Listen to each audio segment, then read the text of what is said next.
Hello बच्चों, और तुम लोग पढ़ा रहे थे क्लास 11 में थर्मोडायनेमिक्स।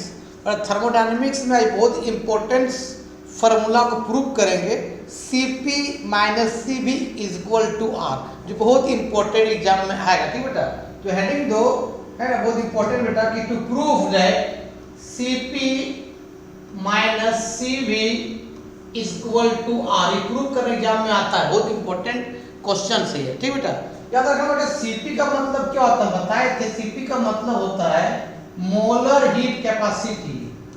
मोलर हीट, ये सब हम बता चुके हैं, जाके फर्मी क्लासेस यूट्यूब चैनल है, वहाँ चल जाना, प्लेलिस्ट, वहाँ मिल जाएगा थर्मोडायनेमिक्स। तो वहाँ मिलेगा कि मोलर हीट कैपेसिटी क्या है, स्पेसिफिक हीट कैपेसिटी कैसे बता चुके हैं ना। तो Cp बाबू क्या है, मोलर हीट कैपेसिटी। ठीक है बाबू। और बेटा Cv जो है ये है आपका Cp molar capacity at constant pressure पर है, एट कांस्टेंट प्रेशर पर। ठीक बेटा, और Cv है molar heat capacity, molar heat capacity, capacity at constant volume पर है ना। किस पर है बाबू, at constant volume, at constant volume.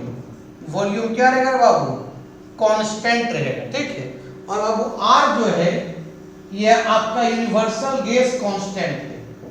Universal, universal, universal क्या, गैस कांस्टेंट बोलो या तो यूनिवर्सल गैस कांस्टेंट बोलो, R है ना बाबू। और तुमको मालूम है R का जो जूल में बाबू वैल्यू होता है R का, वो होता है 8.314 जूल। अब का बाबू क्या, मोल इनवर्स बेटा केल्विन इनवर्स। ये R का वैल्यू होता है जूल में, और प्रेशर में बेटा R का वैल्यू होता है, R का वैल्यू आपका 0.082 एटमॉस्फेरिक प्रेशर। एटीएम का मतलब atmospheric pressure, mole inverse and बेटा क्या, केल्विन इनवर्स होता है। इसको लिखो, और हम Cp minus Cv equal to R prove करेंगे, मतलब LHS से हम RHS प्रूव करेंगे। ठीक को लिखो। चलो अब हम प्रूव करते हैं रे बाबू। चलो LHS, LHS बता क्या है, बता बाबू, Cp minus Cv equal to R prove करेंगे। बाबू यहाँ तक हम बताए थे Cp का फॉर्मूला बताया होता है बाबू, Qp बाय क्या होता है, n डेल्टा T होता है, n डेल्टा T बता चुके हैं। Molar heat capacity at constant pressure पर, molar heat capacity at constant value, molar heat capacity at constant pressure पर, molar heat capacity at constant volume पर फार्मूला बता चुके हैं ना, देख लेना पीछे जाके। ठीक है, अब Cv जो होता है इसका फार्मूला होता है बाबू Qv बाय क्या, n डेल्टा T। ठीक है, ये अब क्या है, Q क्या है, heat, heat at constant pressure, n number of moles, delta T change in temperature. Qv क्या है आपका, heat at constant volume, n number of moles, delta T क्या है, चेंज इन टेम्परेचर। ये तुम लोग, मेरा यूट्यूब चैनल का नाम है फर्मी क्लासेस है ना, वहाँ चल जाना प्लेलिस्ट। अब प्लेलिस्ट में आपका क्लास 11 थर्मोडायनेमिक्स मिलेगा, वहाँ देखेगा आपका होगा हीट क्या है, मोलर हीट कैपेसिटी क्या है, स्पेसिफिक हीट कैपेसिटी कैसे बताएं। ठीक बेटा, तो यूट्यूब चैनल का नाम याद रखना कि बाबू आपका क्या है, फर्मी क्लासेस, फर्मी क्लासेस है। इसको खोलना, आपका चल जाना प्लेलिस्ट, वहाँ चल जाना थर्मोडायनेमिक्स, वहाँ सब मिल जाएगा। ठीक है, चलो इसको लिखो बेटा, ये होता है Cp इक्वल टू ये होता है, Cv इक्वल टू ये होता है। चलो चलो रे, इसको मिटाते। अब लिख सकते हो Cp इक्वल बता, लिख सकते क्या, बता क्या लिख सकते, बोलो यार। लिख सकते हैं कि Qp बाय क्या, n डेल्टा T है ना, और Cv जगह लिख सकते बाबू Qv बाय क्या बाबू, n डेल्टा T लिख सकते हैं, बिल्कुल लिख सकते हैं। अब डेल्टा T यहाँ क्या, एलसीएम ले लो, तो एलसीएम क्या आ जाएगा बताओ, n डेल्टा T एलसीएम आ जाएगा, और ये क्या आ जाएगा, Qp माइनस क्या बाबू, Qv आ जाएगा। इसको लिखो, स्मॉल q लिखो या कैपिटल Q लिखो, इससे कोई फर्क नहीं पड़ता है। लिखो, या कैपिटल Q लिखो बाबू या तो स्मॉल q लिखो, उससे कोई फर्क नहीं पड़ता। इसका मतलब होता है हीट, हीट चलो लिख लिया, ऊपर मिटाते हैं, ऊपर मिटा दे रहे हैं। चलो अरे कि हम तो बताए थे बाबू, हम रिलेशन बिटवीन बताए थे इंथैल्पी में सिग्निफिकेंस ऑफ डेल्टा एच और डेल्टा ई के बारे में। तो बाबू बताए थे कि डेल्टा एच का वो फार्मूला होता है, डेल्टा एच इक्वल टू होता है हीट एट कांस्टेंट प्रेशर होता है। अब आप डेल्टा ई इक्वल टू होता है बाबू, डेल्टा ई इक्वल टू होता है हीट एट कांस्टेंट वॉल्यूम होता है।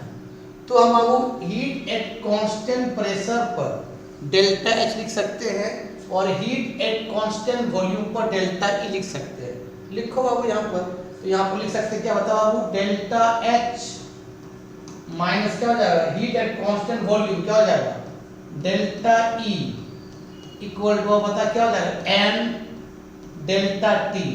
लिख लो, हीट एट कांस्टेंट प्रेशर पर क्या लिखे हम लोग, डेल्टा एच, और हीट एट कांस्टेंट वॉल्यूम पर क्या लिखे, डेल्टा ई बाय क्या है, एन डेल्टा टी। लिखो, तो ये हम बताए थे relation between delta H and delta E में, कहाँ पर, इंथैल्पी में, जाके देख लेना। चलो बाबू अब इसको मिटाते हैं, ये बाबू इसको मिटा देते हैं। अब इसको और क्या करेंगे, एक चीज हम जानते हैं बाबू, याद रखना, वी नो डेट, हम जानते हैं, वी नो डेट, हम क्या जानते हैं, तो बताओ ये जानते हो बाबू, डेल्टा एच का फॉर्मूला होता है डेल्टा ई प्लस क्या होता है, पी डेल्टा वी होता है फॉर्मूला। तो अब इसको ऐसे भी लिख सकते हो तुम लोग, डेल्टा एच, इसको इधर ले आओ डेल्टा ई को, तो प्लस से क्या हो जाएगा, माइनस क्यों हो जाएगा, तो माइनस कितना हो जाएगा, डेल्टा ई इक्वल टू क्या हो जाएगा, पी डेल्टा वी। इसको इक्वेशन 2 मान लो, इसको इक्वेशन 1 मान लो। और तुम बताओ delta H minus delta E के जगह पर तुम पी डेल्टा ई पुट कर सकते हो, बिल्कुल पुट कर सकते हो। लिखो पहले यहाँ तक। चलो बाबू ऊपर मिटाते हैं, ऊपर मिटाते हैं, अरे बाबू इसको मिटा देते हैं। चलो अब लिख देते हैं हम लोग, क्या बताओ, लिखेंगे हम लोग delta H minus delta E, क्या लिखे बताओ बाबू, लिख देंगे बेटा, क्या बताओ, पी डेल्टा वी बाय क्या बताओ, नीचे क्या है बताओ, एन डेल्टा टी। ये कहाँ से आया, तो लिख दे रहा हूँ फ्रॉम इक्वेशन 2 से आया, फ्रॉम इक्वेशन 2 से आया। इसको लिखो लिख लिया। चलो अब इस सब को सब मिटा देते हैं, हम इसको सॉल्व करके सब मिटा देते हैं। चलो इसे सब मिटा देते हैं। अब आपको देखो तो यहाँ पर चेंज कौन कर रहा है, वॉल्यूम और डेल्टा टी, मतलब टेम्परेचर चेंज कर रहा है और वॉल्यूम चेंज कर रहा है। तो हम आइडियल गैस इक्वेशन में भी हम लोग टेम्परेचर और वॉल्यूम को चेंज करेंगे। तुमको मालूम है फॉर आइडियल गैस इक्वेशन का फॉर्मूला पता क्या होता है बाबू, for ideal gas equation, for ideal gas equation का फॉर्मूला बताओ क्या होता है बाबू, बताओ बाबू, पी वी इक्वल टू क्या होता है, एन आर टी। पी क्या है, प्रेशर ऑफ गैस, वी क्या है, वॉल्यूम ऑफ गैस, एन क्या है, number of moles, R gas constant और टी टेम्परेचर। बाबू इसको देखते हुए क्या चेंज कर रहा है, वॉल्यूम चेंज कर रहा है और टेम्परेचर चेंज कर रहा है। तो यहाँ पर क्या करेंगे, वॉल्यूम और टेम्परेचर को चेंज कर रहे हैं। डेल्टा का मतलब चेंज है ना, तो यहाँ पर वॉल्यूम को चेंज कर देंगे और टेम्परेचर को चेंज कर देंगे, इसको देखते हुए। चलो तो प्रेशर को रहने दो बाबू, वॉल्यूम चेंज कर दो, है ना, वॉल्यूम चेंज कर देंगे, V से पता क्या हो जाएगा आपका, क्या हो जाएगा, डेल्टा V हो जाएगा, वॉल्यूम चेंज हो गया। चलो बाबू यहाँ एन आर को रहने दो, T को चेंज कर दो, T बता क्या हो जाएगा, डेल्टा T हो जाएगा। हमने यहाँ पर क्या कर दिया, वॉल्यूम और टेम्परेचर को चेंज कर दिया, इसको देखते हुए। अब मल्टीप्लाई कर दो बाबू, बताओ बाबू क्या हो जाएगा, पी वी प्लस क्या बाबू क्या हो जाएगा, P delta V equal to क्या होगा, एन आर टी प्लस क्या हो जाएगा, एन आर क्या हो जाएगा, डेल्टा टी हो जाएगा। तो मालूम पी वी इक्वल टू क्या होता है, एन आर टी होता है। तो एन आर टी की जगह पी वी लिख सकते हैं और पी वी की जगह एन आर टी लिख सकते हैं। तो आपस में दोनों बराबर, तो दोनों क्या हो जाएगा, कट जाएगा। यार होता है ना अभी, P V equal to n R T, मतलब एन आर टी जगह पी वी लिख सकते हो और पी वी जगह एन आर टी लिख सकते हो, तो आपस में कट जाएगा, है ना। बता क्या बचा, बता बचा P डेल्टा V इक्वल क्या बचा एन आर डेल्टा टी बचा, यहां तक लिखो।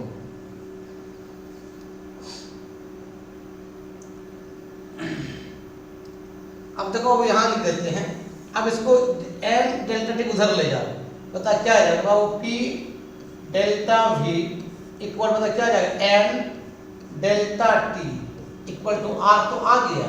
देखो तो एलएचएस में क्या आया था P delta V equal to n delta T, तो आ गया P delta V by n delta T, क्या आ गया आर, तो आ गया। मतलब बेटा एलएचएस